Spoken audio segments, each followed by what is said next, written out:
দাদু, আগুনকে দেখছি না, ও কি বাড়িতে নেই? আগুন, ওর জীবনটাও তো এই ফুলগুলোর মতো শেষ হয়ে গেছে। তুমি কি বলছো?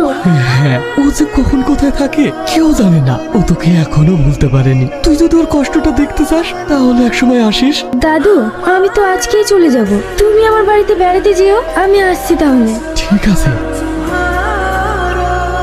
আগুন, তুমি, তোমার এই অবস্থা কেন? মাধবী, ভালো আছো? আজ আমার ফুলদানিতে নতুন গোলাপগুলো খুব সুন্দর লাগছে। আমি কি বলছি তুমি বুঝতে পারছো না? হ্যাঁ বলো, কেন পারবো না? তুমি কোথায় কি করে বেড়াও? এরকম হয়ে গেলে কেন? জানি না, আমি কিচ্ছু জানি না। তোমার শ্বশুরবাড়িতে তুমি খুব সুখে আছো বলো? হ্যাঁ, আমি অনেক সুখে আছি। ও, একদিন তোমার সুখ দেখতে আমি তোমার শ্বশুরবাড়িতে যাবো। মা, দেরি হয়ে যাচ্ছে। কে ওটা? আমার ছেলে। ও, তোমার দেরি হয়ে যাচ্ছে, তুমি যাও।